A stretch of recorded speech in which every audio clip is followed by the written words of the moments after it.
Welcome everybody to another edition of WCW 2005 here in TEW 2020 as we're continuing on the road to Rising Sun Revolution as this go-home show for that pay-per-view, as long as continuing everything on Nitro. And yeah, sorry about the lack of stuff like after last Monday, just new job, slightly busier schedule, and just didn't have time.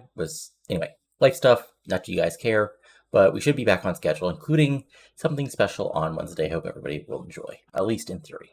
But anyway, moving on to Raw. I mean, not Raw. We're moving on to Nitro, live from, I believe, Richmond, Virginia. I think I put it in the game. Anyway, moving on Nitro, so let's get rolling with the show. We start out with Raven actually coming down to the show, and he has it in the ring with Wrathchild and Killswitch behind him, and he says, "The Call Man understands what is before him. The Call Man now knows what lies ahead. The Call Man realizes the path that must be taken. You see, the scars, the staples, and sores on my body reveal the truth of my call, Miss Deadpool. I have but one quest: destroy the message and take away the monster. The wreckage, the chaos, the destruction I could create with him properly tuned. To what can be done is glorious. But he's stuck alongside a puppet master who isn't really in charge. But deep down, I know what's beyond the message. I know of a young man from Puerto Rico, desperate." And then that cuts out as we see a Morningstar come out. Messiah scary as always, but Morningstar is beside him. He says, Morningstar says, "The past is not what's important here. If the past was important, I could easily look beyond a desperate, drugged-out junkie who is nothing but an afterthought to the goals of the message. But you refused to realize your proper place in creation, Raven, so you must be denied, defeated, and left aside." And Raven says, "Let's play. Come down and see how quickly these men will happily take you out, as they're beside me, my seekers of sin, waiting to destroy you." And Morningstar fires back, "Not now, but soon. But tonight, though, the message does want to strike at your sentinels, to leave you an opening for what you truly deserved." Raven says back, "You're walking into a trap of your own making, Morningstar, which just proves how little your message actually knows, and what a total and absolute con job this is. But after tonight, the truth shall be revealed just a little more." Quote the Raven, never more. So decent promo. Raven's, getting better, getting more over. Morningstar and Messias are strong. Wrathchild and Killswitch are there, and we set up a tag match for later. Messias, Morningstar, and the Seekers of Sin. As this gets a 79. Then we have a little graphic as basically setting up that tonight is going to be Kanyon versus Helms in a big main event. As you know, Kanyon got a big win last week over Eddy Guerrero, and now he looks to be finally moving forward. Well, they talk about the fact interesting that Shane Helms, despite wanting to team with Titus Tomko, his new bodyguard, he's in a big singles match tonight, and he's probably not happy about that. This gets to 69 because it's just a graphic, as then they go to a ring for our opening match of the evening. Well, no, actually, first, Eddy Guerrero is backstage with Eric Bischoff as he basically, tells Bischoff, "Why are you letting Kanyon look beyond me? Last week, he beat, I'm fine to say he beat me, but he got lucky. Any man can get lucky once. But he needs to beat me again to really prove. And if not, well, that just proves he's not really ready to fight me. And he doesn't deserve to be at the top of this company or the top of this show. This is still my show, Bischoff." Bischoff's like, "Yeah, I understand. Look, yeah, you guys did great last week. But here's the thing. You want a rematch? That's fine. But I know what you're playing in the back of your head, Eddie, even if you haven't played on it yet. So don't get involved in the main event tonight, and I'll give you a rematch against Kanyon down the road. But if you get involved, you're done, okay? You can go, I don't know, try to win back cruiserweight title or something, but you're not going to get involved in that main event tonight." Eddie agrees and says, sooner or later, grow family business is going to mean taking care of Kanyon once and for all. You get me, Holmes? And Bischoff shrugs and says, "Whatever." So this gets a 95, setting up that the Grow Kanyon feud is continuing. But in theory, Eddie's not going to get involved later tonight. And then we go to our opening tag match, as it's two men, two feuds sort of colliding here in the cruiserweight division. As this is basically just a pure high spots match. Lynn gets to play the babyface a little, do some, veteran brawling, and going after Aries. Aries gets to hit some big suplexes, do some, hard kicks, going after Lynn. Sal gets to fly around. Osei gets to do, cheating stuff. And eventually, high flying, everybody hits their flips. Side hits a big springboard for a 50 to the outside. Lynn does a big tope gun hilo. Aries flies outside. Osei does a baseball slide drop kick and then stands above Seidel. And, looks like, babyface are going to get the win after Seidel actually goes up top and hits a twisting 450 onto Osei, but Aries makes a save. Things break down eventually. Aries hits Lynn with a low blow, picks him up, brainbuster, 1, 2, 3, and picks the victory here in Nitro. As this gets a 58, solid opening matches. Aries gets a 42, Osei gets a 54, Lynn gets a 52, and Matt Seidel gets a 46. As this feud continues between both men. The heels celebrate to the boos of the crowd as, Troy's put over, oh, wait, I put Seidel. Okay, that should be Aries, not Seidel, but shit happens. This still gets a 48, though. And then we cut backstage where we have the Hart Legacy as Troy's put over, that later tonight, Kaz is going to taking on Jack Evans in a big match between these two teams that are, feuding. But they talk and basically, Jack says, look, Teddy, we need an equalizer out there. Keebler, she's a distraction in many ways, but we need somebody who can make sure she doesn't get involved physically anymore. And you know who I'm talking about. And she's like, look, she's busy with her own stuff. She's, she's looking for titles and such, so we can't just do that. Jack says, and Jack's like, no, just go ahead and give her a call. Explain to her. Plus, she really never liked Stacy.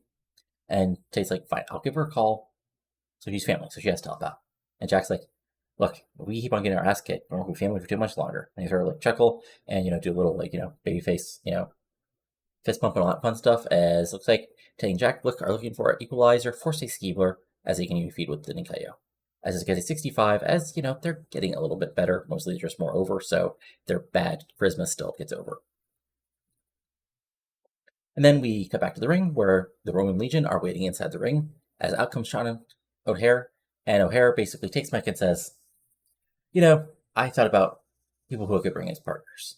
All kinds of people in the back would be happy to kick your ass, Toro, and your little buddies. But really, I realized what I had to do tonight. And that wasn't get a partner and get involved in my business. No. Prove that it's time to prove I'm really the future shock of this business and just kick your little minions by myself. And O'Hare comes on in the ring. It looks like instead of a tag match, as was announced last week, we're just going to have a handicap match. This gets 69 because it's basically just a 2-minute promo right from the top of the ramp. And we go on to the match, which is, gets a 70, which is about where I set things up. So, this is what it is. Like, Roman Legion, this is one of those matches that the internet would hate where a top babyface gets put over a tag team. But honestly, here's reality. Like, the Roman Legion, part of it is I never really gave them a sustained push, and part of it is they haven't been really impressed me. So, they're going to be around, but, they're never going to, the law, they're never going to be top people. So, you don't think if I was, doing it against, a more higher up tag team, but, this is fine. Anyway, it is what it is. Roman Legion's, O'Hare tosses him around. First, just, pure babyface fire to start out the match. Eventually, Roman Legion, come back and do some tag team stuff in the middle couple minutes. But eventually, Romeo comes in and accidentally hits Swinger. O'Hare tosses Romeo to the outside, hits Swimmer with a big power slam, the lariat, picks him up, Widowmaker, 1, 2, 3, and a, not quite what it was. The Roman Legion get to look a little, the Legionnaires get to look a little bit confident, but at the end, a big win for O'Hare as this gets a 70, O'Hare gets an 80, Swinger gets a 51, Romeo gets a 42, and of course, as O'Hare is celebrating, Toro comes in and goes after O'Hare, but just like last week, O'Hare's ready for him, and he gets wiped out, sent into the corner. Big release German suplex for O'Hare, and then O'Hare clotheslines him to the outside, and they're just stared on between the men, as Toro is extremely upset on the outside. As this gets an 80. As so far, Jonathan Toro has not really been able to get one over Sean O'Hare since he attacked him from behind a few weeks back to set all this in motion. And then we go backstage where Jordan Baresh is with Shane Helms with Titus Tomko on his side, and he says, Kanyon, you're feeling high on the hog right now, aren't you? What you're forgetting is, yes, Eddie was a great world champion. But the man who could have been the greatest world champion is right here, speaking to you right now. And now I've got the most wanted bodyguard in the business, who protected kings, queens, sheiks, billionaires, actors and actresses all over. And he's going to make sure he's involved on my side. So tonight, I'm going to send you back to Earth and remind you, Kanyon, that even if I'm not going after the world title right now, I could, and that this is my show, and your delusion of grandeur will be ended when the greatest United States champion and the man who could be the greatest world champion of all time, and a future tag team champion, kicks your teeth down your throat and reminds you why this is this show is my legacy. So decent heel promo setting up the main event later tonight, as this gets an 83. And then we cut to backstage where Truth is, backstage doing backstage stuff. And then up comes Ray LePen and Tank Tolan along with Don Marie. And he basically, Tolan says, look, you're the TV champ now, so we're going to shot at that title. And Truth sort of looks them both over and says, look, man, you guys do whatever you want, but I'm not in the 3-ways, even with your lady involved. Cheesy face pop for that. And Le Pen just, looks at Truth with disgust and says, no. We both want a title shot, but we don't want you to know who you're going to face. So agree to be a man and face either me, an international superstar, or the sexiest man in WCW, and take us on for the TV title and prove you're a true champion. And Truth, then, says, again, I'm not going to try to rap because I can't, but he does some rap about involving Don Marie and basically agrees to the match. And so next week is going to be Truth versus either Tank Toland or Ray LePen for the television title. As it gets a 77, fun stuff. And then we have, okay. Yeah, this is honestly about what I expected. So this, I forget, Kelsey and Rothschild are really not over, so I really need to build them up. But yeah, this is what you call a messy, messy, messy match. Also, Morningstar was happy out jobbing here. I'll probably just give him money and make him happy because, again, part of the storyline, it should make sense, especially with all what's happening.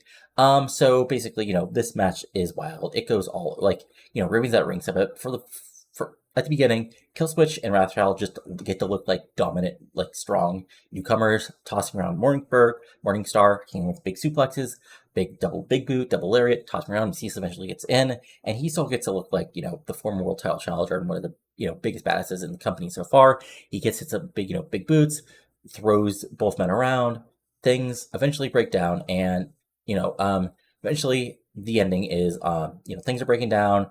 I actually, Seekers of Sin managed to put Macias through the timekeeper's table, and he's outside. And as he's going to back in to help Morningstar, Raven at ringside, clad in his robe and whatever, stares down Macias. And there's a moment where Macias is going to go after him, but for some reason he can't.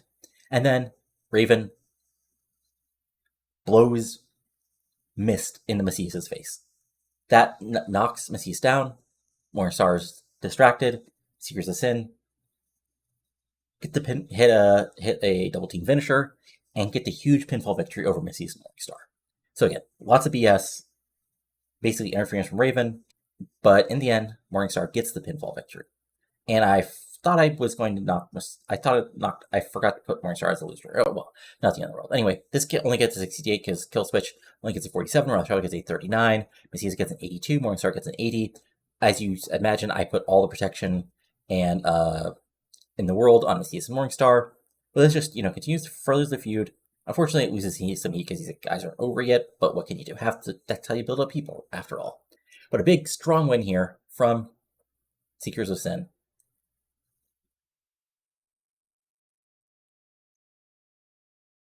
And then after the match, after recovered, Morningstar tries to go after Raven. Basically, he actually hits a big dive as Seekers of Sin are further up the ramp on the Raven and going to get a brawl. And then Macias recovers and looks like he's going to go after Raven as well before WCW officials break everything apart and there's a showdown between these two sides. As this also gets a 71. Fun stuff. And then we go backstage where Kanyon is, backstage on his own in his locker room. And he says, Shane, it's interesting, man. Our paths hasn't crossed that much. As horsemen, you were rising up the ranks. Even when you were the U.S. champion, beating all these people, I was a world champion at the top of the world. Now we're on the other side of the ring from each other for the first time in a long time. And you think I'm just another check mark on your list to prove that you deserve to be at the top, man. Well, here's the thing. Tonight's not going to be that night. Tonight's not going to be the night where you knock off another world champion on your list. No, tonight's going to be the night when you eat the candy cutter and get pinned 1, 2, 3. Oh, and Eddie, I'm sure you think of some way to get involved tonight without breaking the spirit or letter of the law, without screwing up another chance at trying to defeat me. But you better not dare. Because here's the thing. I gotta remind everybody tonight that nobody, not Helms, not Kanyon, hell, I respect you, man, but not ever RVD. Nobody's better than Kanyon. So 83, again, solid promo as we build up the match later tonight. And then we go backstage where Jonathan Toro is just upset at hell. First, he yells at Romeo and Swinger, "You're supposed to be brave soldiers of the Roman Legion. Why are you so pathetic that you let O'Hare beat you?" And of course, Romeo and Swinger try to explain things, and Toro just grabs like a water jug and just kicks it aside. Look, the Roman Empire faced losses before. Well, we lost hundreds of thousands of ships, hundreds of thousands of men, and we rebuilt. And we will rebuild now. Sean O'Hare, just like Carthage, thought he is at the precipice of victory. In reality, he is at the precipice of his greatest defeat. And he'll rule the day that he tried to take on the Roman Empire and did not kneel. So 67, decent promo again, putting over, Toro's pissed, but he's going to be refocused at trying to take out Sean O'Hare. And then we have the debut of Don Frye.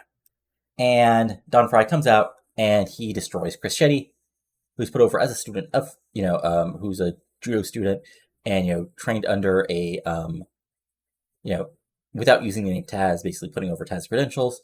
But unfortunately, Don Frye takes him apart in 1:45 and just slaps on a Dragon Sleeper, makes him tap out, and that's the match. He gets an 80, Chris Shetty gets a 30. And I mean, yeah, that's basically just it. Like, there's nothing special here. It's just Don Frye being Don Frye.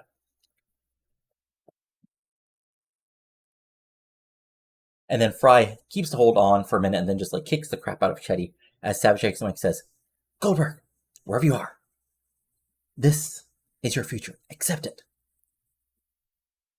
Dig it. Because this man is the baddest man on the planet. He is divinely dangerous. And he is going to ruin your myth. So that every little child out there in the audience who has your merchandise, everybody who thinks you're special, every mainstream appearance is going to go gone poof like that. Poof like that, like it does to smoke after he knocks you out or makes you tap out. Because he's the most dangerous man in the world. And he's coming for you, Goldberg." 75, again, strong promo. Continuing the, Frye wants to take out Goldberg feud. And then we go backstage. Well, actually, we cut to VTR, Brother Ray's out on the nameless streets. And he says, "A man has to make his mark. He has to. And I failed you that the past few weeks. I'm not making excuses. I fought tough men, and I wasn't successful. But on these streets, once you get knocked down, you don't stay down, because you'll end up as part of the street. You'll get jumped on. You'll be nothing but a smear on the ground, and that's not going to be me. So, here's what I'm going to do. Next week, I'm going to show up to Nitro. And anybody wants to come down in the ring and face me, I'm ready for a fight. Any kind of fight." There you go. Brother Ray basically do an opening challenge for next week as this gets an 80. And then we have a really great match as it's Kaz versus Jack Evans.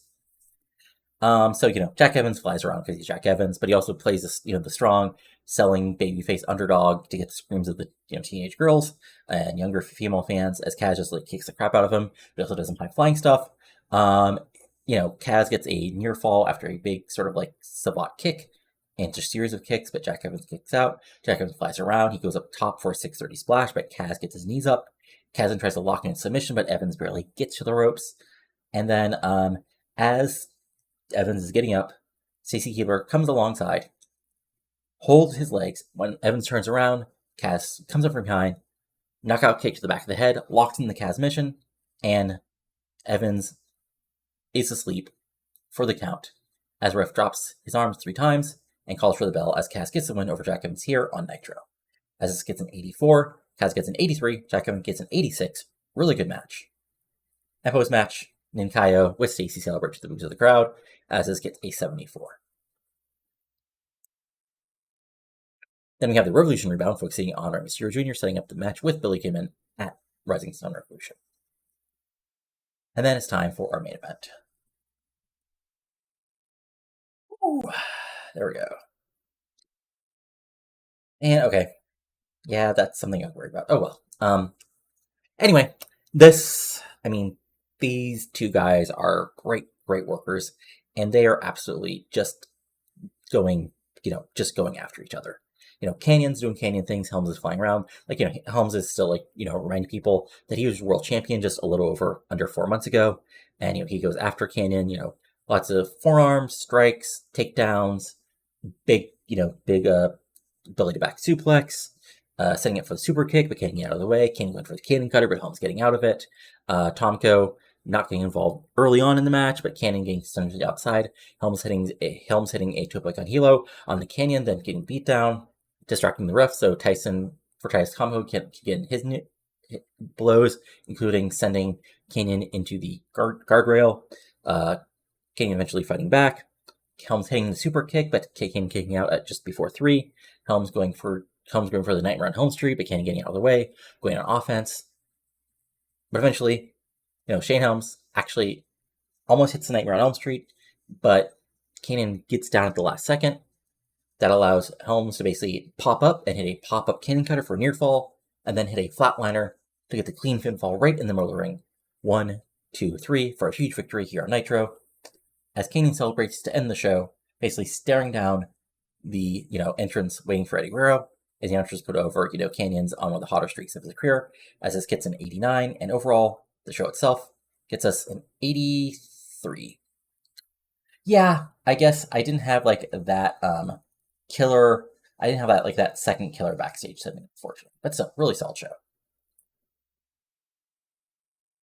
I think I mentioned this at the top of the video, but it didn't. So today, this week in game begins my consistent thing I've done since the start of this series, in that I play WWF for the last 2 weeks before the big 2 pay-per-views. Basically set up their shows so that when I booked WrestleMania and SummerSlam, what they're booking makes some sort of sense. Honestly, this year was a little tougher because there's a weird mix of faces and heels on the WWE side, but I still figured it out. So yeah. So first, Nitro, we got 2.07 million viewers. Raw, on the other hand, got 2.5 million, and it also got a 96, which just proves just how insane the WF roster is in this. Anyway, so let's go over what I booked. So there's some pre-show stuff. We had a main event set up, which I'll get into in a second. We had Lance Cade and Christian York qualify for the Fatal 4-Way Tag Title match when they defeat the Outcasts of Ryan and Tommy Dreamer, who are former tag champions. We had a Team Angle promo focusing on Kurt Angle's big match against Edge at WrestleMania. We have Terry defeat Jim Keys in an eye-candy match to retain the women's title.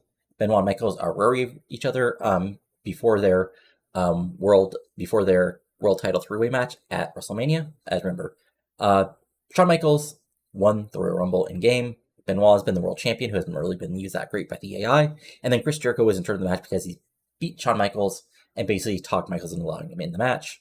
And then we had a Taker versus Vampiro package, basically setting up their match at Mania. We had Steven Richards and Christian team up to defeat the 2 parts of Top Shelf, DDP and Scott Hall. Cage is the IC champion. Scott Hall is going to be one of the contenders in a triple threat match, along with the former champion JBL.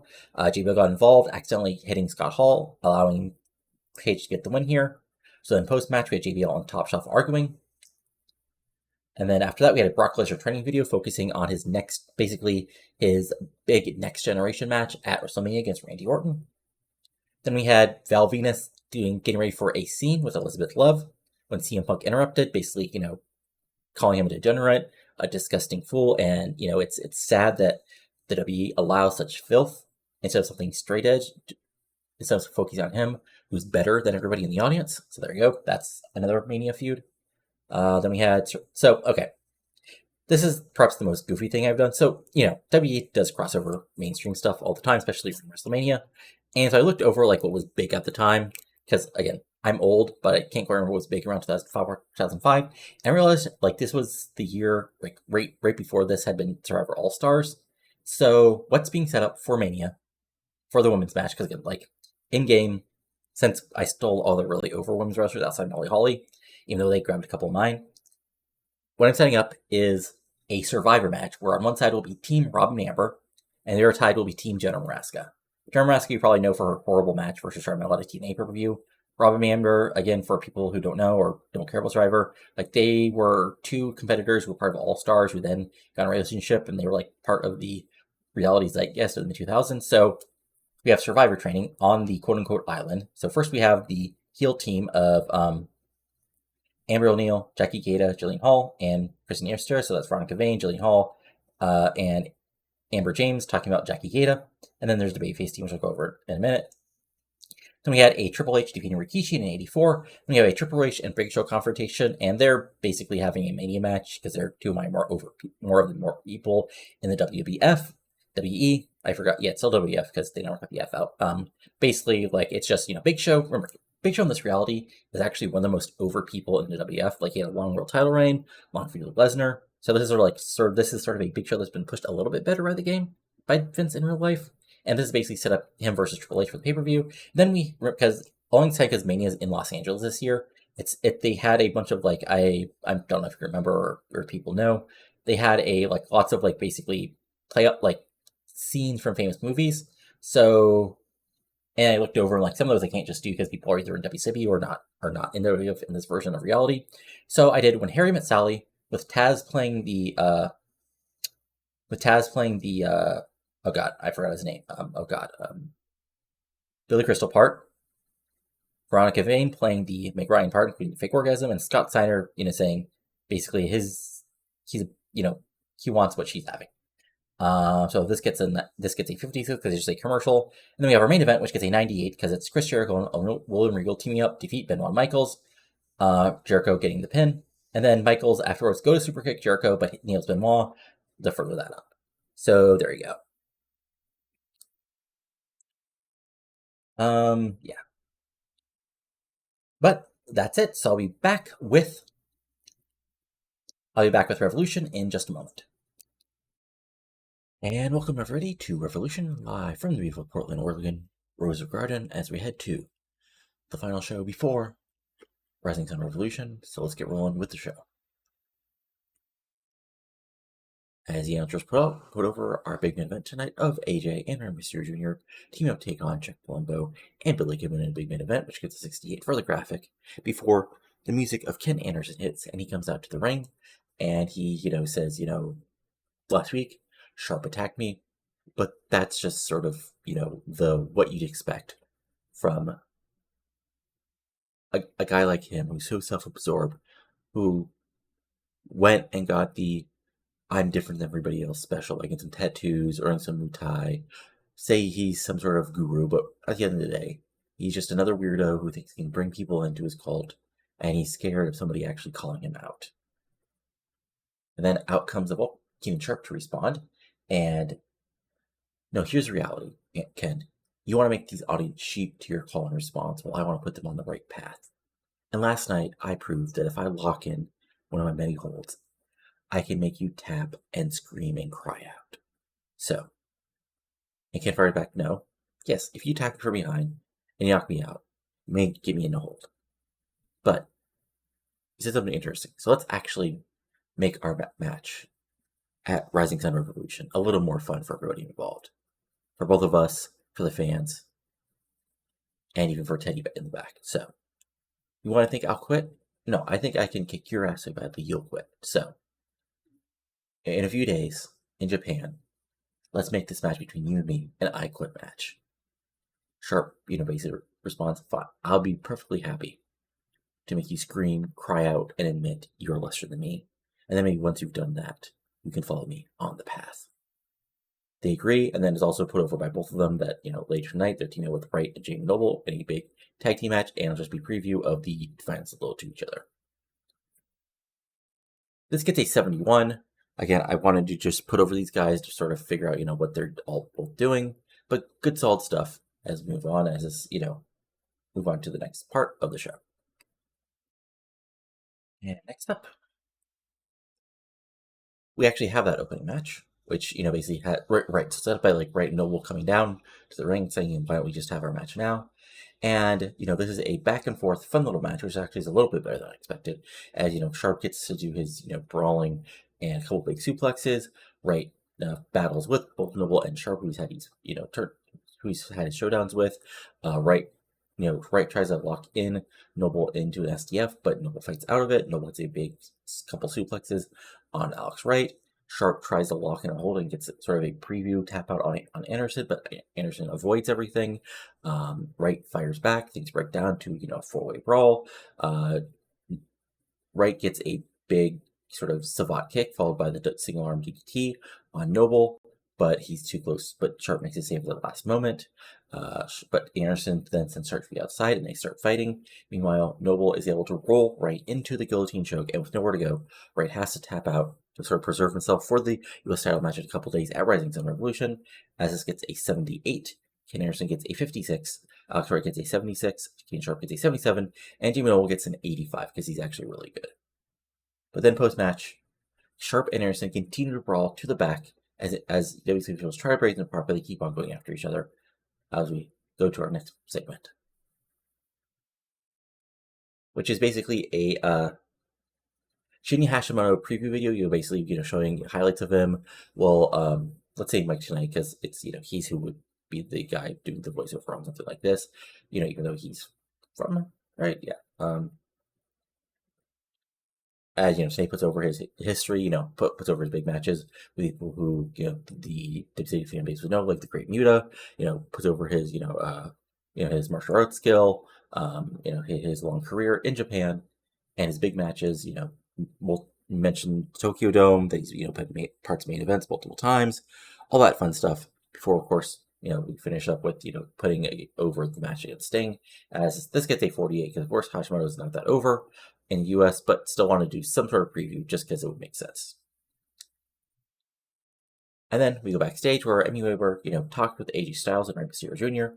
Honestly, nothing really special here. This is just, two babyfaces putting over their big tag match later on tonight in the main event. AJ says, he's, Chuck Palumbo is just another name on the list to rise up to the top where he thinks he deserves, where he's fought, to become part of a great company like WCW in front of these fans, and he's going to rise to the top. And Rey Mysterio Jr. puts over his big match against Kidman.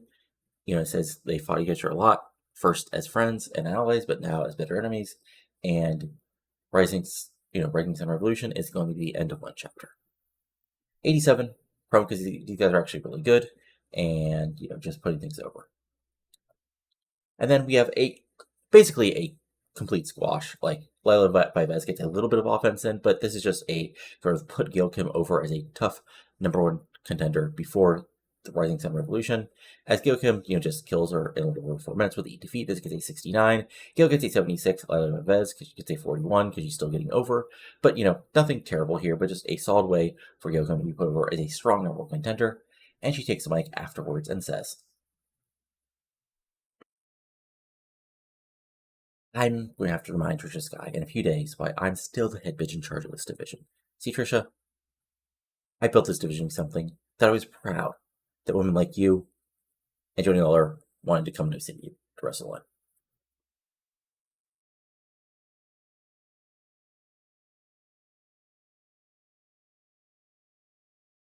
But then I realized you didn't want to be part of this division. You want to take over this division. I'm not going to let you do this.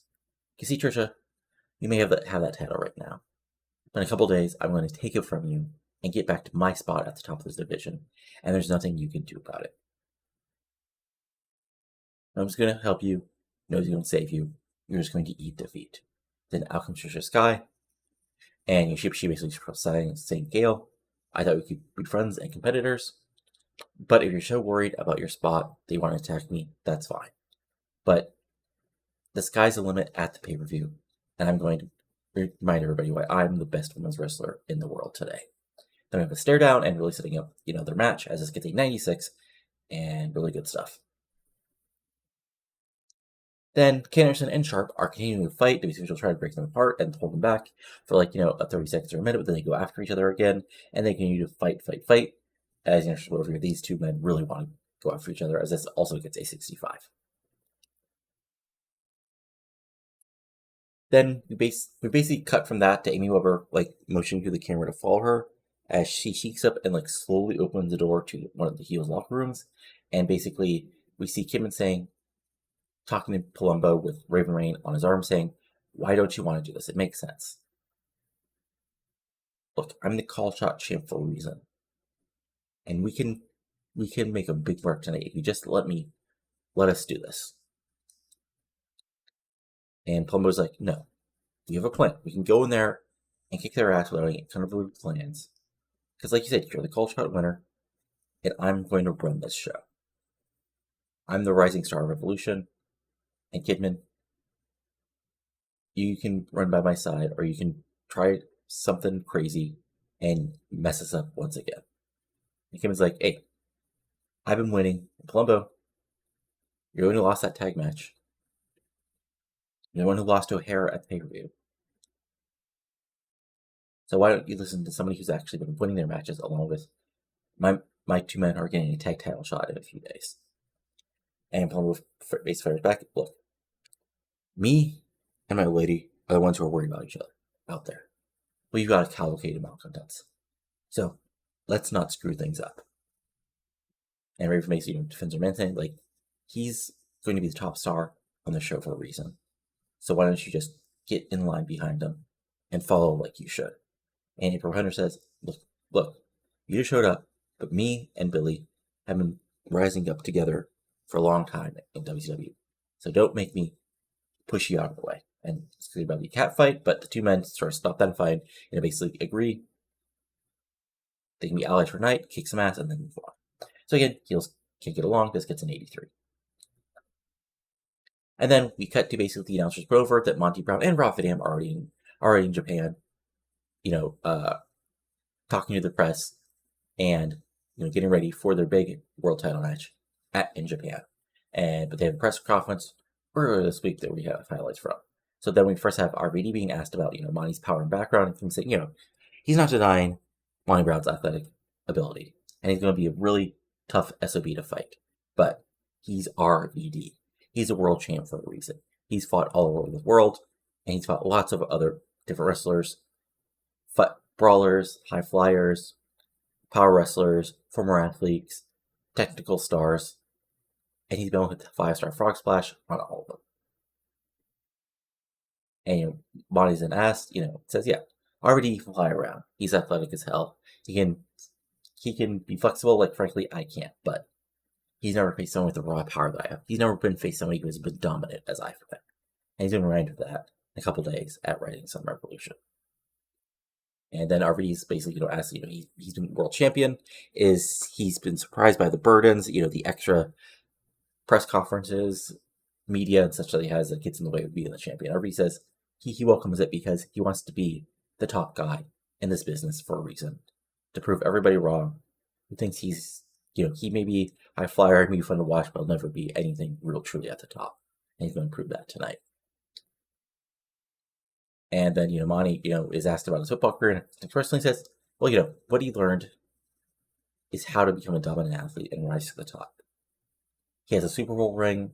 In a couple of days, he's going to have a world title around his waist. And there's nothing RVD can do it. And, because, he's a determined athlete, not somebody who likes to get high in the clouds like RVD. RVD fires back that, you makes all the jokes you want, but I have a title belt and you don't. In a couple of days, I'm still going to walk out because I am Rob Van Dam, Mr. Blanking pay-per-view, the whole effing show. And there's Robin B. the 2, and as Usher's put over, the big world title match, gets graphic up, and this gets a 93. And then we have the finals of, at least the American side of the WCW Women's Tag Team Tournament. As in a fun match, European Union get the big win over Celine Cartier, 99 Hart in under 10 minutes. And, this is a back and forth match. Cartier gets to throw off a bit of her power, her brawling. She tries to hit Sleve late, but Nikita Cole gets involved. Heels do some heel shenanigans to take advantage. Eventually, 99 Hart's trapped in the ring with Nikita Cole, and Cole locks in a submission and have nowhere to go. Unfortunately, Natty has to submit and allow European Union to get the win here on Revolution and advance to the actual tournament finals at the pay-per-view. This gets a 68, Natty gets a 39, Sling gets a 65, Lucine gets a 57, you can call it 69, and basically, heels European Disunion are celebrating, and Colt says tonight's just a preview of what's going to happen in a couple days. Rising and Revolution, as a couple of Japanese Frauleins get the ring with the best tag team in women's wrestling today, and we rip them and tear them and take them apart bit by bit.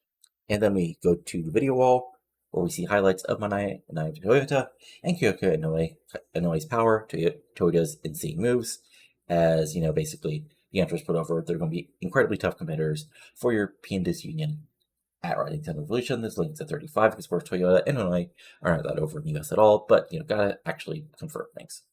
There you go. It's European Disunion versus Manaya Toyota and Kyoko Inoue at Rising Sun Revolution.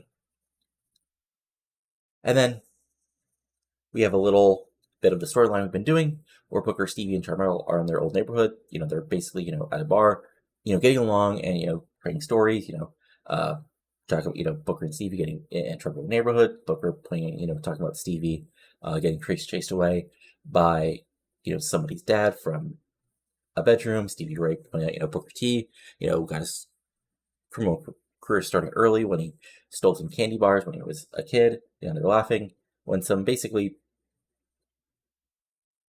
young kids from the neighborhood like basically try to say that you're big stars traveling the whole world now, but this is our neighborhood now. Booker and Stevie stand up, and there's a stare down, and one of the kids tries to throw a punch at Booker, but Booker and the brawl is on. But even though it's 2-on-4, 2-on-5, these are professional wrestlers, so they take them all out, and even one of the young women around tries to go after Charmel, and she tosses her through a table, and Booker chuckles and says, "Well, we've been through that before, haven't we? Saka, I think I'm ready to do what you can do." So 74, another fun little angle, again, putting over the Brotherhood here, and that Charmel's with Booker T, and sort of, pushing that, they're back in the neighborhood, and they're back being their core. Booker is back being Booker. T, the former 6-time world champion, not quite what he has been for the past year or so. 74, because of course I actually rated everybody, instead of hiding Stevie Ray and Charmel, because they're as important part of this angle as Booker, but still fun stuff. And then finally, Sharpe is backstage and finally has Anderson locked where he can't get away, and he wraps a cord around Anderson's neck as he gets him into a choke and tries to make him say, "I quit," before WCW officials finally drag him off. And, the announcers really put over these two men really want to take each other out at Rising Sun Revolution, as this gets a 64. And then in a preview of the tag title match, we have Lance Storm versus Chris Harris in a fun match as, Storm gets to do his technical skill, throw Harris around, tries to go for a couple super kicks. Harris does some brawling of his own. Back and forth match. Harris tries to go to, for the, oh god, what's the finish called? Catatonic, right? But Storm gets out of it. Awesome. And Storm are both at ringside, and, they both try to distract each other's, opponent, but eventually Storm actually gets the basically clean win after Awesome takes out Storm on the outside, which distracts Harris just long enough for Storm to drill him with a super kick, go for the pinfall, put his foot on the ropes, and get the pinfall victory over one half of the tag team champions, as this gets an 80. Lance Storm gets an 84. Chris Harris gets a 72. Fun match. And then, there's a fight.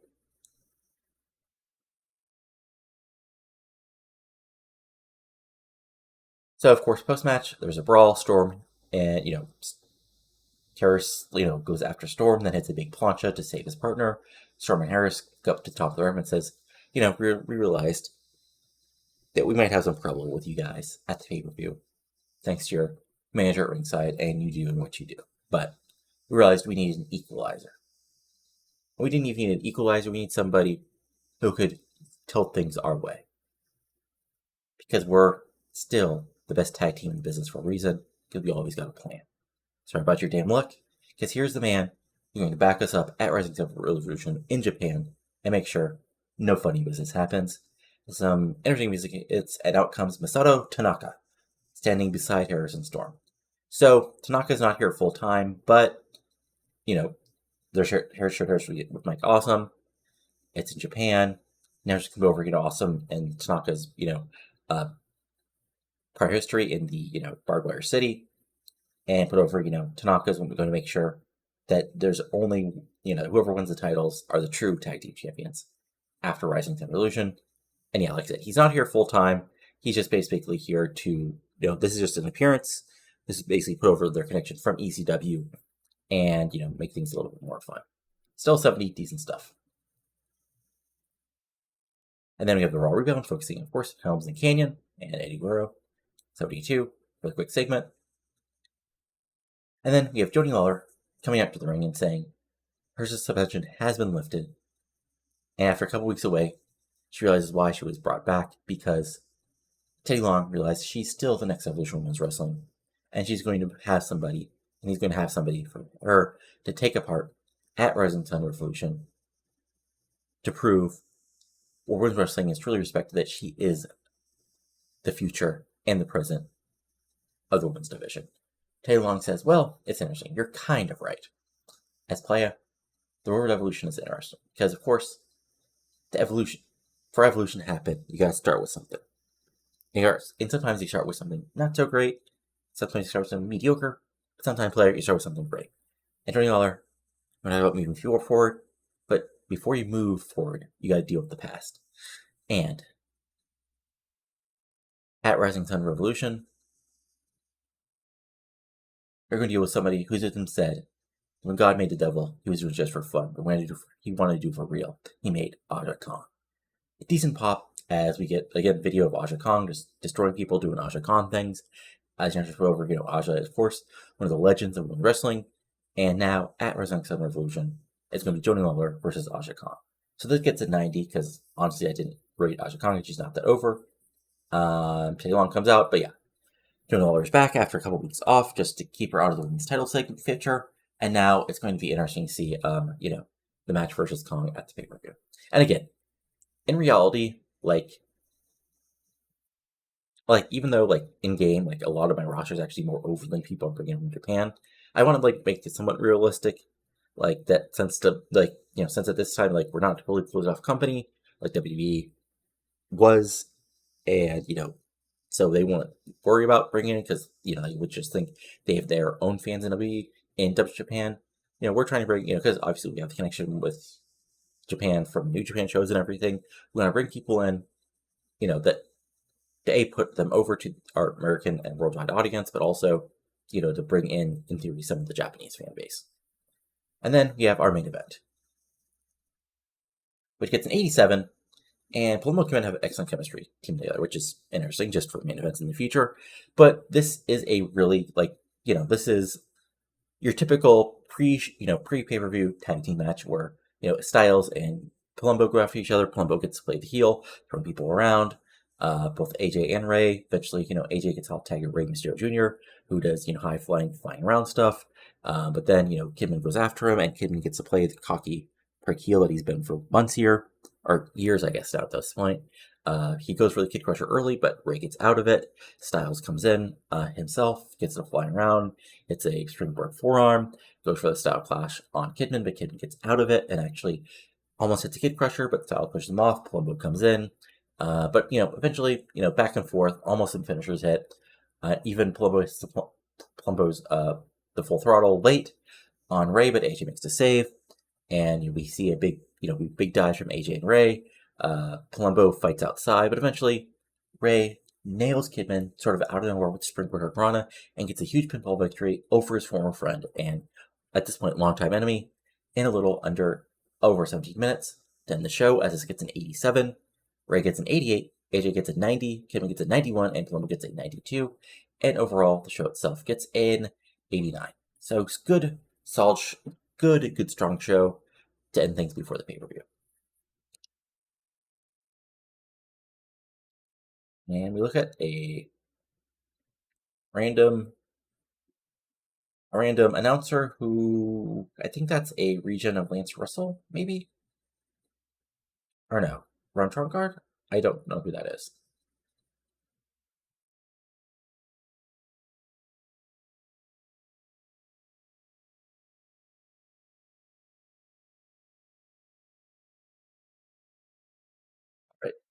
So before we go over everything else, let's go over first our final lineup for Rising Sun Revolution. So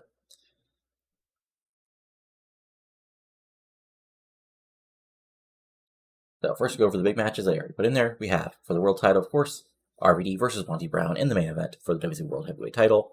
We have America's Most Wanted defending against Lance Storm and Mike Awesome, of course. America's Most Wanted now with Masato and Tanaka backing them up in their corner. Well, Lance and Mike Awesome have April Hunter.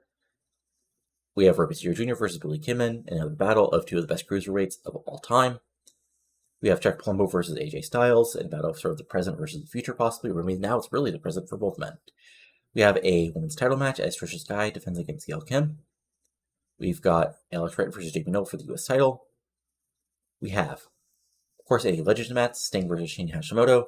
And other matches, of course, we have in the women's tag title, we have European Disunion versus Manai Toyota and Yoko Inoue. We have Ken Anderson versus Keenan Sharpe in an I Quit match. And in our other Legends match, we have Jordan Lawler versus Aja Khan. So a fun show, really building things up and putting things over. And again, last check of our storylines. So we got, I think it's at Darkness at 72, so that kind of needs to be built up. We've got the Cruiser stuff at a 59, Goldberg and Frye at an 80, the Kaz and Yang versus Hart Legacy feud at an 84, O'Hare versus Toro at a 75, Eddy and Kanyon at 86, TV title feud, which I need to add Lebanon and Twirl into at a 67, Beautiful Violence at a 57, Decision or Disorder at a 69, Gail Kim and Tricia Skye, which I need to take Joni out of at an 86, Wright Noble at a 78, Sharpe and Anderson at 68, Kimmin, well, okay, I need to redo this, Brown and RVD at an 86, AJ and Palumbo at an 84, and the Tech Title feud at a 77. Then if we go to the WWE, which of course, to remind folks, I'm booking for the last 2 weeks before Mania, we had SmackDown, which is a little less at a 91. So we had show starting out with Big Show defeating Funaki and some squash to put him over. Triple H then trying to take out the Big Show with a sledgehammer, but Show snapping it to get an 87. Highlight of Taker versus Kane tonight at King of the Takeover versus Van Buren feud. We have Kevin Kelly versus Regal as he puts over his match later tonight versus Shawn Michaels. Continuing on from Raw, we have Shaniqua and Christy Cummings defeating Jamie Keys and Ivory in a women's match in a 47. We have Randy Orton training video, which gets an 89. We have Val Venus in Chicago trying to, point out that, Chicago has terrible women. Nobody knows who CM Punk is, but they all know the Big Valboski. We have Terry trying to buttering up Snow and Saturn before the 4-way match for the tag titles at the pay-per-view. Sort of help her men, York and Cade, against the other two tag teams. Then we have Shawn Michaels being Regal in an 82. They have a Benoit stare down with Michaels, but Jericho attacking Benoit from behind as he's on the ramp while Michaels is in the ring. We have Survivor training for the faces with Rob and Amber help, basically putting over Jackie Gata, Elizabeth Love, and Molly Holly. Then we have Mick Foley's basic confrontation with DDP and Hall, as Foley says, as Foley who's semi-retired, we come back for WrestleMania. Says, if you guys want us together as DDP, Hall, and Steiner are a group in game, that they should go back to the WCW to their friend Eric Bischoff. All this is WWF. You should fight on your own. And DDP Hall says, why are you fighting WWF? You used to be a hardcore legend back. Now you're a joke. And they basically agreed to a 6-man fight at WrestleMania to truly prove who's the best. Again, not much of an angle there, but gotta get people on the show.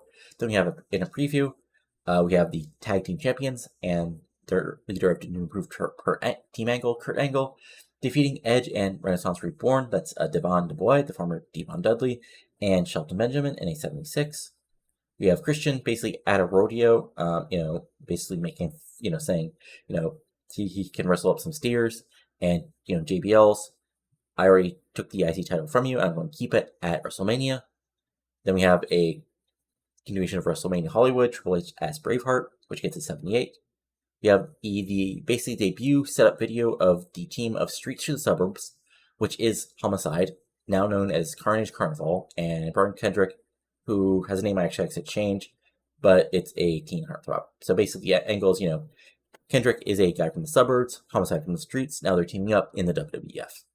And then the main event, Undertaker defeated Kane by countout, which I sort of set for DQ, but hey, still, it's a cheap win which isn't the end of the world, which gets an 88, and then an attempt at destruction by the followers of Bruja, but Kane Taker fights back, but eventually Kane is fighting people off when Vampiro nails him with a fire brawl to end the show, as this gets an 87. 91, solid booking, nothing too terrible. And then, as we look over first our dev feds. So first, if we go to our dev fed, where are you? There you are, NWA. First had a TV show. We had Siaki and Rayman defeating Frost and Drago in a 46. Decent match. Nothing too special there. Chance Profit defeated Bobby Lashley in a 42. Profit got a 49. Bobby Lashley got a 25. Oh, they did this in the Mid-South. Okay, that's why the ratings are so bad. So actually, that doesn't even really matter that much. Then we had a weekly house show. Son of Siaki defeated Matt Cross in a 58. Siaki's at a 58. Matt Cross is at a 51. Kenzo Suzuki defeated JC Daz. Kenzo's still meh. Let's see here. Doom Rave, Trevor Rhodes, and Stone Mountain defeat Kai Graves, Claudio Castagnoli, and Tony Jones in a 62. Claudio's doing well, 63. Kai Graves is at a 57. Tony Jones at a 45. Trevor Rhodes at a 61. Fun stuff. Lazarus defeated Adam Ortiz in a 62. And the main event, Crazy Cross defeated Chad Profit and Cassidy O'Reilly to retain the NWA World Side title. And yeah, there you go. So nothing too interesting there. Then our Women's Fed had their weekly show as Amazing Kong to be Tracy Trailer by DQ in a 29. These are both basically newcomers getting themselves over. We had ODP to be Madison Eagles in a 39. ODP got a 44. Madison Eagles got a 30. Again, new members of the Women's Fed as I bring people up. Then Madison Sinclair and the 1% Girls defeated Allison Danger and Mega Woman in a 54. Then Hosaka and Tracy Brooks defeated the Social Scene in a 63. And the main event, Desire defeated Ariel in a 56. Then if we go over to the WF Dev Feds, we had HWA Weekly. John Cena and Barry Brown defeated Jorge Estrada and Dustin Lee in a 41. Cena's right up to a 48, which is solid, but rest of these, not too great. Daniel Rodimer and Cyber Squad defeated Alex Shelley, Corey Castle, and Jimmy Jacobs. Interesting stuff. Alex Shelley's up to a 53, so he's getting close to at least being moved off of HWA. Capitelli and Shark Boy defeated Andy Douglas and Ragnar Merritt to retain the HWA Tag Team titles in a 59. Capitelli got a 60. Shark Boy got a 69. Jesus. And then Russ Haas defeated Excalibur to retain the HWA TV title in 52. Ekmo Fatu defeated Air Paris. Of course, I think I mentioned this, but got recently signed by the WWE. Air Paris gets 65. Ekmo Fatu gets a 53. And Max Packer defeated Chuck Taylor, Ray Steele, and Ricky St. Page to retain HWA title in 53. So then if we go to OVW.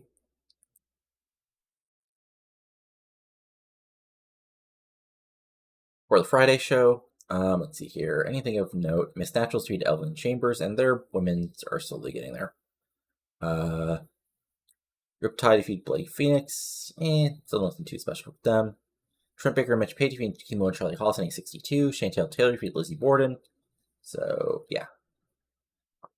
Spanking Homicide defeated Rob Connie and Mafia by DQ in a 69. Joey Matthews defeated Joey Ryan in 67. And Rico Constantino defeated Justice to retain the OVW Heavyweight title in 69. Then in the other weekly loop show, we had, Lizzie Borden and Evelyn Chambers defeated AJ Sparks and Riptide in 51. Shane Taylor defeated Shara Stock to retain the OVW Divas title. Trent Baker defeated Daniel Puder, and Puder's already at 49. I think he came out with decent stats. Joey Ryan defeated Joey Matthews in a 73. Too bad Joey Ryan's a terrible person. And then Rico Constantino defeated Spanky to retain the OVW title in a 67. So there we go. Nothing too special there. I did, as I'm now the WWE Booker and I can do it, I did some restructuring of the dev feds. I brought people up, as you can see. I also made some changes moving people over OVW, so on and so forth. Nothing else out of there, but just the usual stuff I do when I take them over. But yeah, that's it. We have next show up. Next show up will be something actually special on Wednesday, and then Friday we'll be Rising Sun Revolution, and then after that we just continue on. But I think this has been a decent build up. Fun show. Brown RVD is a really good big main event, and Sting Hashimoto should be fun along with everything else. But if you enjoy this, go ahead and give a like, comment below what you're doing, not enjoying, and subscribe to this channel for plenty of TW20 content. With that, plenty of TW 2020 content. I swear I can talk. But that's for now. So talk to you later, and adios. Have a good one.